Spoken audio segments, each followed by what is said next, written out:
न रोजगार है, न चिकित्सा की व्यवस्था है, न लॉ एंड ऑर्डर है, न चुनाव है पंचायत राज के, न नगर निकाय के चुनाव हैं, न कोई पूछने वाला है, न जनता की कोई सुनने वाला है। और डबल इंजन में एक इंजन विदेशों में घूम रहा है। कौन है कौन नहीं है, अब किरोड़ी जी को बोलना है। दो शख्स तो बोलने के लिए ही पैदा हुए हैं, करने के लिए तो हम सब बाकी सब लोग हैं। तो फिर कानून कुछ भी नहीं है, संविधान कुछ भी नहीं है, तो फिर बीजेपी क्या है? तो बीजेपी कहती थी कि इसको निरस्त करेंगे, अब इन्होंने नहीं किया। उन्होंने झूठ बोल करके जनता को भ्रमित करके, युवाओं के सपनों को लूट करके उन्होंने सरकार बना ली। हम कार्यकर्ताओं का सम्मेलन कर रहे हैं और फिर डूंगरपुर को छोड़ करके बाकी उदयपुर संभाग के तमाम जिलों के कार्यकर्ताओं का ब्लॉक अध्यक्ष होंगे, मंडल अध्यक्ष होंगे, हमारे जनप्रतिनिधि होंगे, पार्षद होंगे और अग्रिम संगठनों के जिला अध्यक्ष वगैरह, जो एक कैटेगरी बनाई गई है उस हिसाब से प्रमुख जो कार्यकर्ता होंगे, नेता होंगे, उनके साथ में हम संवाद करेंगे। और जो वर्तमान में राजस्थान में की सरकार बनने के बाद में जो परिस्थितियां पैदा हुई हैं, जिस प्रकार से कोई काम हो नहीं रहे हैं, सबको परेशान किया जा रहा है, एजेंसियों का दुरुपयोग आम बात हो गई है। और उसके बाद में 1.5 साल से न रोजगार है, न चिकित्सा की व्यवस्था है, न लॉ एंड ऑर्डर है, न चुनाव हैं पंचायत राज के, न नगर निकाय के चुनाव हैं, न कोई पूछने वाला है, न जनता की कोई सुनने वाला है। और डबल इंजन में एक इंजन विदेशों में घूम रहा है और कोई पॉलिसी नहीं है, कोई बात नहीं है, और कोई वादे जो किए थे वो सारे हवाई हो गए। तो ऐसे में लोग परेशान हैं। तो हम लोग कार्यकर्ताओं की मीटिंग लेकर के यही आह्वान करने वाले हैं। आज हमारे प्रभारी जी आदरणीय सुखजिंदर रंधावा साहब रात को आ गए थे। दोनों कार्यक्रम हम कर के कल जयपुर में हमारे कार्यक्रम है, तो हम आह्वान करेंगे कि जनता के बीच में जाइए, उनके दुख दर्द में शामिल होइए और जितनी आपसे बन पड़े उतनी उनकी तकलीफ़ें हैं उनमें आप मदद कीजिए, उनको समाधान करने के लिए। तो ये सारी चीज़ें करने के लिए कांग्रेस कार्यकर्ताओं में, और जल्दी हम लोग जो हमारे संगठन बना है, जो हमारा ब्लॉक, जिला, उसके बाद में मंडल की कार्यकारिणी और BLA और नगर कांग्रेस कमेटियां बन रही हैं। अब हम वार्ड कांग्रेस कमेटियां और उसके बाद में जो BLA जो हम बना रहे हैं, उन BLA का प्रशिक्षण शिविर हम लोग लगाएंगे प्रदेश कांग्रेस कमेटी की तरफ से। तो जल्दी ही हम लोग, जो ही हमारे BLA 10-5 दिन में पूरे हो जाएंगे, फिर एक कार्यक्रम तय करके आएंगे और 2 दिन तक इस संभाग के अंदर BLA का प्रशिक्षण शिविर हम लोग लगाएंगे। संभावित निकाय चुनाव को लेके ये सम्मेलन आयोजित हो रहे हैं। देखिए, करवा ही नहीं रही है ना चुनाव। तो ये तो कायदे से पिछले नवंबर में ही जब कार्यकाल पूरा हो गया था तो नगर निकाय के चुनाव कराने चाहिए थे। 12 महीने से ज़्यादा मैं समझता हूँ कि प्रशासक लगा करके बैठना ये संविधान का उल्लंघन है, कानून का उल्लंघन है।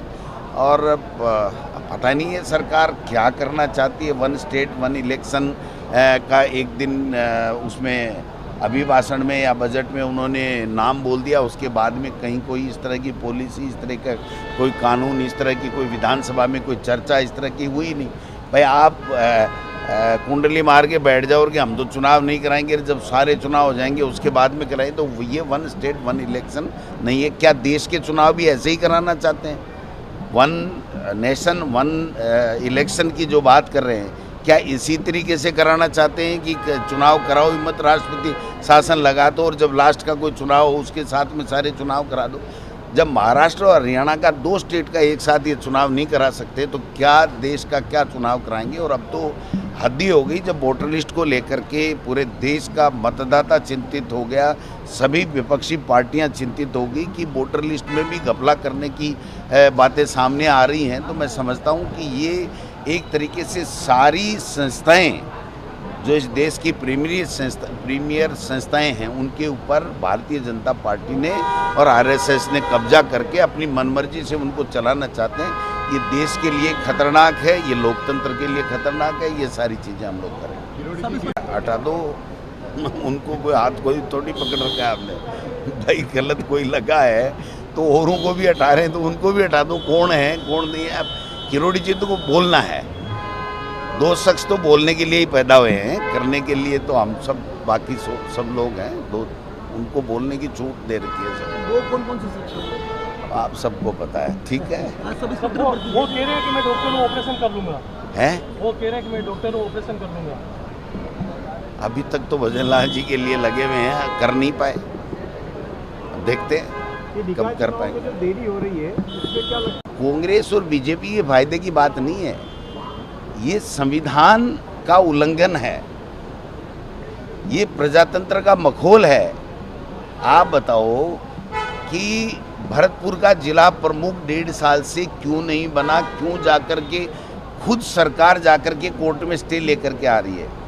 गंगानगर के जिला प्रमुख का चुनाव 12 महीने से क्यों नहीं बन रहा है। बार बार चुनाव करवाने के लिए जब चुनाव आयोग देता है, राज्य निर्वाचन आयोग, तो उसको जाकर के स्टे ले आके कभी किसी बीजेपी के मेंबर का इस्तीफा दिला के उस बहाने ले आते हैं, कभी किसी बहाने ले आते हैं। तो ये चुनाव क्यों नहीं करवा रहे। कल परसों आपने वहाँ पर देखा सरदार शहर में अविश्वास प्रस्ताव की डेट आ गई और उसके बाद में एडीएम को कह दिया कि आप हॉस्पिटल में जाके भर्ती हो जाओ।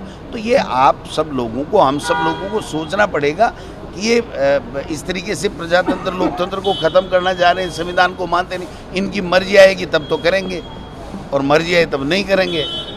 तो फिर कानून कुछ भी नहीं है, संविधान कुछ भी नहीं है, तो फिर बीजेपी क्या है।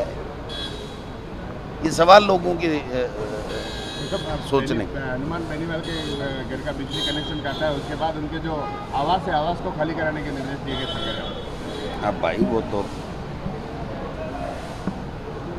आप ही ज़्यादा जानो, मित्रता है आपकी उनसे। सब इंस्पेक्टर भर्ती घोटाला हैं? सब इंस्पेक्टर भर्ती घोटाला सरकार अभी तक क्या चीज़? सब इंस्पेक्टर भर्ती घोटाला अभी तक कोई निर्णय नहीं हो पाया। क्या निर्णय किसी चीज़ का हुआ है क्या?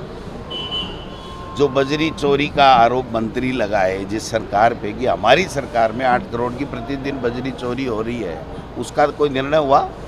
खाद बीज नकली बेच रहे हैं, उसका कोई निर्णय हुआ? पता नहीं कौन कौन कितनी कितनी बातें उठाता, किसी का निर्णय हुआ? कि मैं कह रहा हूँ जो संविधान में व्यवस्था है कि पंचायत चुनाव और नगर निकाय के चुनाव 5 साल में होना अनिवार्य है, जब उस संविधान की बात का ही नहीं है तो दूसरी बातों पे क्या सवाल करें, क्या जवाब दें?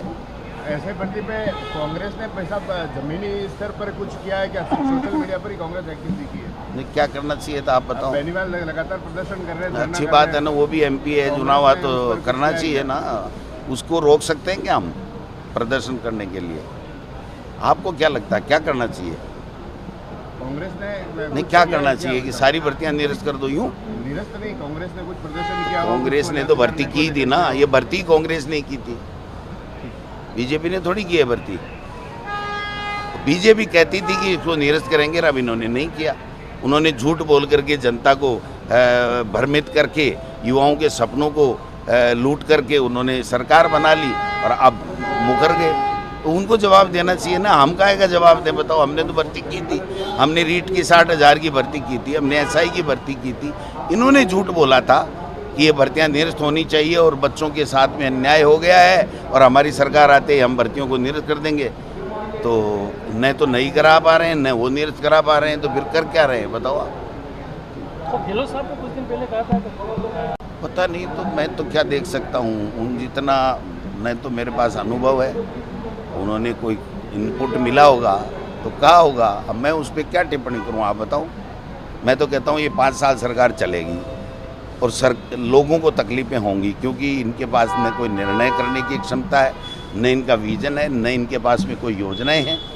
केवल और केवल भ्रमित करना, भ्रमण करना, थोते भाषण देना, झूठ बोलना, ये इनकी एक तरीके से पूरी पॉलिसी बन गई है जो जनता के लिए दुखदायी है।